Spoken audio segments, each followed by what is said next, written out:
Bismillahirrahmanirrahim. Assalamualaikum warahmatullahi wabarakatuh. Para pemirsa yang budiman, di sini tanah air kita ini lagi dibumingkan lagi dengan berita santet. Ada salah satu public figure artis Indonesia yang mendapat musibah, meninggal dalam keadaan kena santet. Seperti itu bang ya. Nah ini memang di dalam ajaran agama santet itu memang ada, guna-guna itu ada. Yang mana dalam hal ini orang melakukan guna-guna itu kan orang yang musyrik, yang menduakan Allah Subhanahu wa taala, karena dia menggunakan kekuatan setan. Santet itu kan adalah kekuatan setan kan, kekuatan jin, setan. Jadi dia sebenarnya orang-orang yang sini orang-orang dajjal, orang-orang yang sangat dilaknat oleh Allah Subhanahu wa taala, pelaku santet itu. Karena kita harus memperbanyak surat Al-Falaq dibaca. Itu salah satu langkah. Bismillahirrahmanirrahim. Qul a'udzu birabbil falaq min syarri ma khalaq dan seterusnya. Nah, surat ini adalah salah satu penangkal santet, penangkal guna-guna. Karena aku berlindung kepada Allah dari datangnya malam, atau subuh dan seterusnya. Karena dajjal santet itu biasanya datang di waktu-waktu masuk mau malam, maghrib. Makanya kita kalau maghrib tuh hentikan dulu kegiatan, sholat dulu supaya nggak kena guna-guna. Yang kedua waktu subuh dan itu ya, seperti itu ya. Dan selanjutnya ada doanya. Bismillahirrahmanirrahim. A'udzu bikalimatillahi tammati min syarri ma khalaq. Aku berlindung kepada Allah dari kejahatan makhluk ciptaannya. Ya kejahatan makhluk ciptaannya itu ya tadi makhluk yang manusia yang bergelimang dengan perbuatan dajjal, perbuatan setan itu. Ya, itu doanya a'udzu bikalimatillahi tammati min syarri ma khalaq. Aku berlindung kepada Allah dari kejahatan makhluk ciptaannya. Jadi orang yang melakukan santet itu kan orang jahat, manusia yang jahat. Dia kan jin, setan itu kan ciptaan Allah. Kenapa dia harus menggunakan kekuatan jin, menggunakan kekuatan setan? Harusnya dia menggunakan kekuatan Allah. Nah, ini kerak neraka ya. Dia neraka jahanam. Jadi neraka jahanam ini ibarat kalau hukum pidana itu pidana berlapis. Udah dianya musyrik, menduakan Allah, menduakan Tuhan, terus dia membunuh manusia seperti itu kan.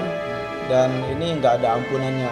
Ini neraka, benar-benar neraka yang paling keraknya ya, kerak neraka orang-orang seperti ini. Makanya kan ada ayat menyatakan di At-Tahrim ayat 6, Bismillahirrahmanirrahim. Ya ayyuhalladzina amanu qu anfusikum wa ahlikum naro.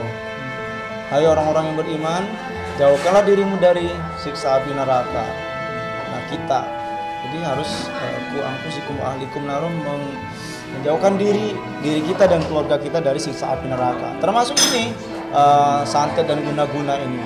Kita jangan melakukan hal itu karena ini tidak ada bandingannya. Neraka yang paling jahanam, neraka yang paling bahaya ini orang yang selalu bergelimang melakukan musyrik, melakukan santet. Ini orang-orang yang nggak bisa diampuni karena kan mempersekutukan Allah. Di zaman Rasulullah, di zaman sahabat itu sudah ada yang wanita penyihir, ilmu santet itu memang sudah ada dari zaman di zaman Rasulullah. Makanya diturunkan ayat suci Al-Quran di zaman sahabat. Memang Allah itu menguji kita, memang diciptakan umat seperti itu untuk kita bisa nggak mengatasi. Kita kan di dunia ini pilih surga atau neraka. Dia mau masuk neraka ya silakan berbuat jahat. Cuman ada Al-Quran untuk menangkal. Kalau kita beriman kepada Allah, ya silakan. Kalau kamu mau baik-baik, mau masuk surga, kamu baca itu Al-Quran, kamu pahami. Nah ini nih. Kalau misalnya semua Allah berikan berbuat baik semua, nggak ada isinya neraka. Nah itu menguji iman kita. Dia berikan peluang-peluang untuk berbuat dosa seperti itu.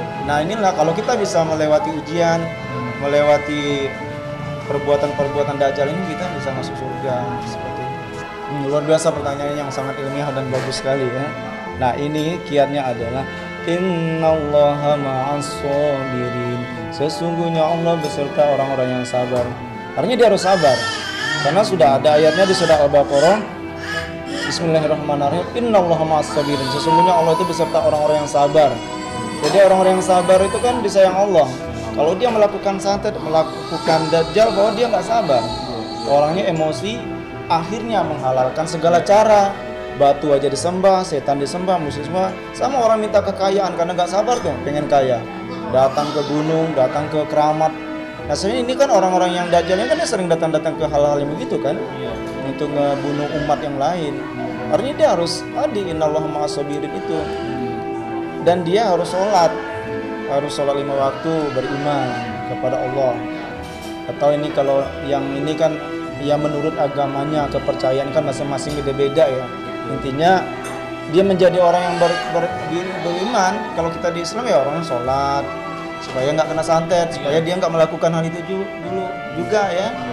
Sholat juga iya, puasa iya, dan ibadah-ibadah yang lain, hablumillah, habluminnas dan seterusnya. Kalau dia sholat, zikirnya banyak, dia ahli Al-Quran, hafal Al-Quran, walaupun nggak hafal minimal sehari itu dia ada membaca ayat suci Al-Quran dan selalu bergelimang dengan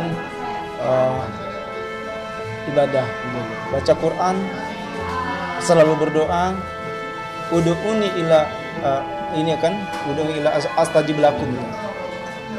Ud'uni astajib lakum, bahwa berdoalah kepadaku maka aku kabulkan, kata Allah. Ya.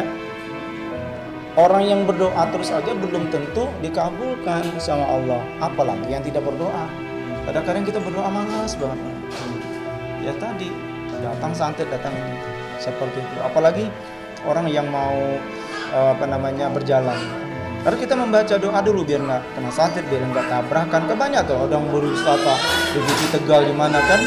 Coba kalau berdoa, Bismillahirrahmanirrahim. Bismillahirrahmanirrahim. La haula wala quwata illa billah. Kan kayak itu. Bismillahirrahmanirrahim. Wa marsaha inna rabbil ghafurur rahim. Nah, doa itu adalah penangkal yang seharusnya tadi dia ditabrak, digilas sama truk kira-kira gini. Ternyata yang gilas dia, yang nabrak dia cuma ayam potong, kan nggak terasa kan misalnya kan, atau dikurangin bahayanya. Yang tadi misal dia tabrak mobil, yang tadi cuma nabrak apa, yang nabrak mungkin bajai, kan cuma lecet dikit aja karena dia berdoa.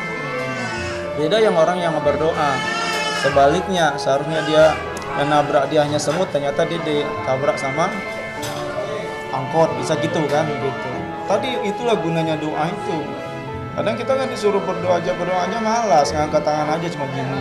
Tapi kan begini, supaya nggak kena santet. Karena memang orang-orang yang bergelimang di dunia kemusyrikan itu pasti dia hidup gelisah. Orang kaya raya, kalau kayanya tuh nggak barokah, misalnya kaya dengan narkoba, korupsi, itu gelisah tuh. Kita lihat orang kaya tuh ketentram, enggak.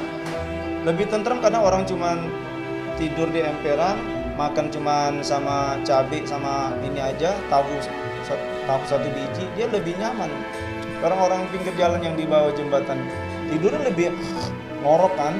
Orang yang tinggal di hotel, di rumah mewah, ternyata hasil korupsi atau dia dengan kekayaan menghalalkan segala macam cara narkoba, dia tuh ya ini karena dia selalu diincar nyawanya tuh. Makanya orang-orang seperti itu selalu dalam kegelisahan, nggak tenang. Jangan dikira kalau untuk ini ya belum tentu barokah, belum tentu. Nah benar yang katakan abang media bahwa orang gelisah itu ya selalu gelisah karena dia selalu, dia kan manusia, karena udah melakukan pembunuhan, nyantet orang atau membunuh secara langsung, kan dia dari sisi kejiwaan psikisnya pasti dia dari detik hari ke hari kan ya diincar, terus dicari, atau dia juga merasa berdosa walaupun itu kan. Makanya dari kadang-kadang orang yang selalu melakukan dosa besar itu kan hidupnya dari pandangan matanya aja nggak benar, gelagat bahasa tubuhnya aja selalu dalam keadaan apa gitu, gelisah. Walaupun uangnya banyak, mungkin dia sekali ngebunuh orang dibayar berapa ratus miliar, cuman uangnya nggak barokah. Kita dapat 10.000 tapi nikmat, nah gitu kan. Jadi ya begitu orang yang kaya raya itu yang dengan menghalalkan segala cara itu dia selalu gelisah.